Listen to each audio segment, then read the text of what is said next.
ሰላም ጤና ይስጥልን አድማጭ ተመልካቾቻችን እንዴት ሰነበታችሁ? በዛሬው ዕለት ከስቱዲዮ ወጣ በማለት በሜዲትራኒያን ባህር ዳርቻ ከአማራ ማህበራት ሊቀመንበር ከሆኑት ከአቶ አምሳሉ ዱባለ ጋር ውይይት እናደርጋለን። አብራችሁን ቆዩ። እንግዳችን አቶ አምሳሉ ዱባለ በመጀመሪያ እንኳን ደህና መጡ። እንኳን ደህና ቆያችሁኝ። ለመላው አማራ በሀገር ውስጥም በውጭም ለምትኖሩት መላው አማራውያን እንኳን ደህና ቆያችሁኝ እላለሁ። አመሰግናለሁ እንግዳችን። ከዚህ በመቀጠል እስቲ እንግዲህ በእርግጥ ስሞትን አስተዋውቂያለሁ። እስቲ ስሞትንና የሥራ በማህበሩ ውስጥ ያለውትን የሥራ ድርሻ እንዲያስተዋውቁልን እንፈልጋለሁ። መልካም። ስሜ አምሳሉ ዱባለ፣ ቀደም ሲል የአማራ አንድነት ማህበር ሊቀመንበር፣ አሁን ደግሞ ውህደቱ ከተጠናቀቀ በኋላ የታጠቅ አማራ አንድነት ማህበር ሊቀመንበር ነኝ። እሺ እንግዲህ የአማራ ህዝብ በማንነቱ ተደራጅቶ የአማራ ብሔርተኝነት የሚል መለያ በመያዝ እየታገለ ያለ ህዝብ ነው እና የአማራ ህዝብ በአማራነቱ መደራጀት ያስፈልገው ለምንድን ነው? እንደዚህ አይነት መሰል አደረጃጀቶች ብዙውን ጊዜ በዘረኝነት ሲፈረጁ እናያለን። ከተለያዩ የሃይማኖት ስያሜ የተሰጣቸው ሲነገሩ እንሰማለን እና ብሔርተኝነት ምንድነው? የአማራ ህዝብ በብሔሩ መደራጀት ያስፈልገው ስለምንድን ነው? መልካም።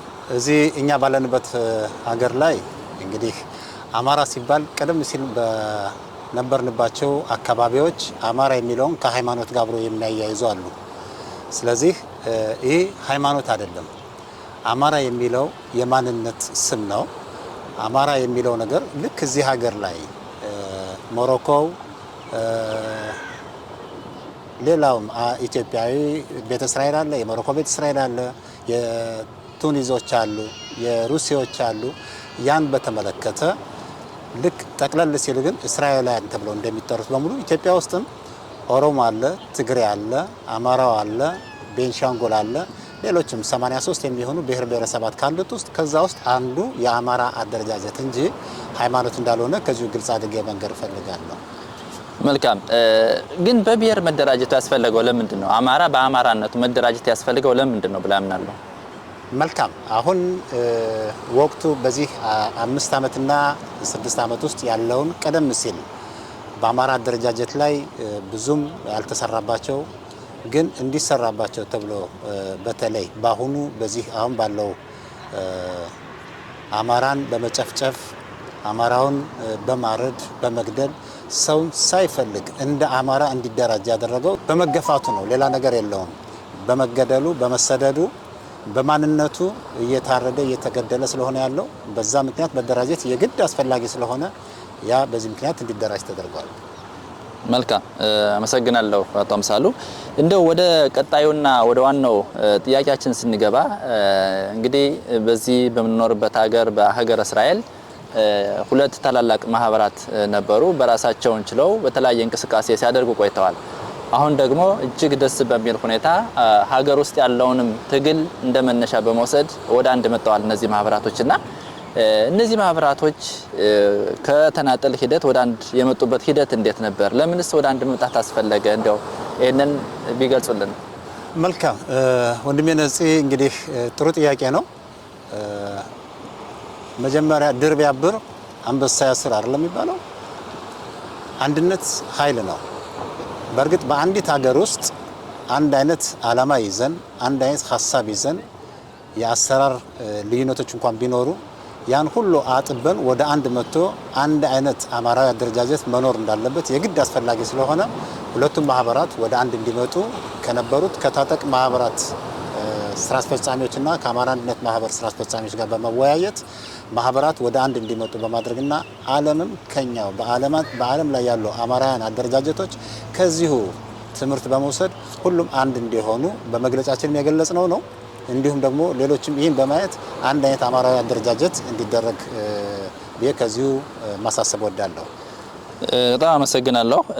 አዎ እንደገለጹት የአማራዊ አደረጃጀቶች መጠንከር እንዳለባቸው የታወቀ ነው። ይህ በሀገረ እስራኤል የተጀመረው ጅማሬው ደግሞ በጣም መልካም ነውና እንደው ይህ ጅማሯችሁ ወደ ሌላው ዓለምም እንዲስፋፋ አንድ ወጥ የሆነ አማራዊ አደረጃጀትና ግብረሰናይ ወይም ደግሞ እነዚህ ሲቪክ ማህበር እንዲፈጠር ግፊት ምን ያደረጋችሁበት የሞከራችሁት መንገድ አለ ምናልባት? መልካም።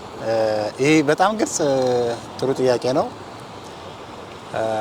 ይህ ማህበር ቀደም ሲል እንግዲህ እኔ በነበርኩበት በአማራ አንድነት ማህበር ላይ ዓለም አቀፍ አማራዎች ጋር ትልቅ ግንኙነት እንዳለና ቀጣይም ደግሞ በዚሁ ጉዳይ ላይ ሁለታችን ውህደት ባደረግንበት ሰዓት የዚህን የሁለቱን ታላላቅ ማህበራት ውህደት መጀመሪያ ደረጃ ላይ በደብዳቤ ያሳወቁት ለዓለም አቀፍ ማህበራት ነው፣ አማራ ማህበራት።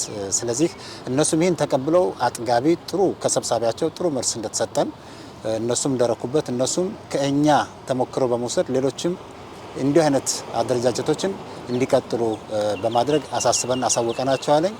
ቀጣይም እነሱ ጋር የጋራ ስራዎችን እንሰራለን ብዬ ነው ተስፋ ማድረግ። በጣም ጥሩ።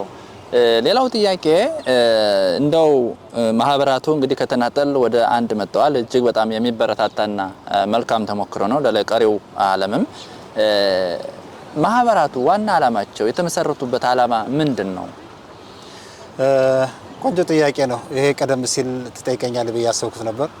እንደ አማራነት መደራጀት በወቅቱ በነበሩት መንግስታት ላይ እንደ ወንጀል ወይም ደግሞ አማራው ጨፍጫፊ ነው፣ አማራው ገዳይ ነው፣ አማራው ጡት ቆራጭ ነው፣ አማራው አሳዳጅ ነው፣ አማራው መንግስት ነው፣ አማራው ቡርዣ ነው የሚለው አይነት ነገሮችን በሙሉ በአማራው ላይ በጣም ትልቅ ተጽዕኖ እየተደረገበት ያን ሪቬንጅ ለማድረግ ወይም ለመበቀል አይነት ነገር በሚመስል መልኩ የውሸት ትርክት በመተረክ አማራውን ከሌላው ህብረተሰብ ጋር እንዲገለል በማድረግ የተሰራበት ስራ ነው። ስለዚህ እኛም ደግሞ ያንን ትክክል እንዳልሆነ ዛሬ የምትመለከቱት ነው። በሰሜን በኩል በድሮን የሚጨፈጨፈው ህዝብ፣ እናት የምትገደልበት፣ አዛውንት የሚቆራረጡበት፣ ህፃናት፣ ሴቶች እስከ ጡት መቁረጥ፣ ንቅሳት አማራ ነኝ የሚለውን እስከ መግፈፍ፣ አስፓልት ላይ የሴት እህቶቻችን ሰውነት ባዶን እስከ መጎተት ድረስ የደረሱበትኝ ይህ ሰው በላ የሆነ መንግስት ምንም አይነት ነገር ይሁን ምንም ነገም ከነጎዳም የሁሉ ነገር ባለመደራጀታችን ስለሆነ የደረሰው። ዛሬ ግን አንድ ሆነን ተደራጅተን ይህን ነገር ለመከላከል ስንል ያመጣነው አደረጃጀት ነው። ሌላው ግን እኛ እነዚህን የተገፉ የተበደሉ ህብረተሰቦች በሕክምናም እንዲሁም የምታዩት ነው። በተለይ በአማራው ክልል ላይ ረሃብ በጣም በብዛት እየተስፋፋበት ነው ያለው። ሰብአዊነት ባለው መልኩ ለሰብአዊነት ውሎ ለመድረስ ስንል የምናደርጋቸው አደረጃጀቶች ነው እኛ የጀመርናቸው። በጣም ጥሩ። እንደው ከዚህ ጋር ተያይዞ እንግዲህ በዚህ ሀገር ከረጅም ጊዜ ጀምሮ በተናጠልም በቡድን በተለያየ መንገድ እንቅስቃሴዎች ነበሩ። አሁን ደግሞ የነበሩት ታላላቅ ማህበራቶች ወደ አንድ መጥተው ኃይላቸውን አጠናክረው እንቅስቃሴያቸውን ጀምረዋል። እዚህ ሀገር ላለው ማህበረሰብ እንዴት ነው ተደራሽ እየሆናችሁ ያላችሁት? በተለያየ ክፍለ ከተሞች አሁን ማህበረሰባችን ተበታትኖ ያለውና ይህን ማህበረሰብ ወደ አንድ ቋት አምጥቶ በአንድ ላይ ለማታገል በአንድ ላይ ለወገኑ ተደራሽ እንዲሆን እናንተ በምን መንገድ ነው እየሰራችሁ ያላችሁት ሁሉንም አማራ ለማግኘት? መልካም እንግዲህ ቢያንስ እስራኤል ሀገር ላይ 95% አማራ ክልል ላይ የመጣ ነው። ያም ደግሞ እንግዲህ አንዳንዴ ባለማገናዘብ ወይም ደግሞ የእውቀት ጉድለት እንበለው ወይም ደግሞ ያለማወቅ ወይም ደግሞ ተፈጥረን በመጣንባቸው አካባቢዎች ይነገሩ የነበሩት አማራ የሚለውን ነገር ከእምነት ጋር አብረው አያይዘው ስለሚሄዱ አማራ የሚለው ነገር በክርስትና እምነት ውስጥ እንዳለ ስለሚያስቡት ይህንን ነገር ትልቅ ተጽዕኖ ፈጥረን በየከተማው ያሉትን ንዑስ ኮሚቴዎች አደራጅተን ንዑስ ኮሚቴዎች ወደ ማህበራችን ብዙዎችን እየመዘገቡ እየመጡ ነው ያሉት። ነገሮችን እየተረዱ ዛሬ በአማራ ክልል ላይ እየተደረገ ያለውን ዘር ተኮር ጭፍጨፋ በደንብ በሚዲያውም ስለምናየው ሰውም የት ቦታ ሂጄ ልርዳ የሚለውን ነገር ጥያቄ በመጣበት ሰዓት ላይ ይህንን በንዑስ ኮሚቴ እያደራጀን ወደ ማህበራችን የእርዳታ እጃቸው እንዲዘረጉ እያመቻቸን ያለን። በጣም ጥሩ። እንደው ወደ እንግዲህ ተደጋጋሚ ጥያቄዎች እንዳይነሱ ብዙዎቹ ተያያዥነት ያላቸው ስለሆኑ እንግዲህ አባላቱን በዚህ ደረጃ እያሰባሰባችሁ ከሆነ ገቢዎችንም እንግዲህ አባላቱ መቼም ወርሃዊ ክፍያ በመክፈል ነው ይህንን ማህበር ሊያቋቁምና ወገኑ ደርስ የሚችለውና ምናልባት እንደው አሁን በአሁኑ ሰዓት ደግሞ በተለይ የአማራ የሚባለው ህዝብ በሰሜን እንኳ በዋናው መቀመጫው ላይ በሰሜኑ አካባቢ የሚደርስበት መከራ ቅድም ለመግለጽ ሞክራልና ይህንን በተመለከተ እንደው ትንሽ ድጋፍ ለማድረግ የሞከራችሁት ነገር አለ? ምንስ ለመስራት አስባችኋል? አሁን የረሃቡ ነገር የመፈናቀሉ ነገር ብዙ አለ እና ይሄን ነገር ለመደገፍ ጥረት አድርጋችኋል ወይ? ለወደፊትስ ምን ታቀዷል? መልካም።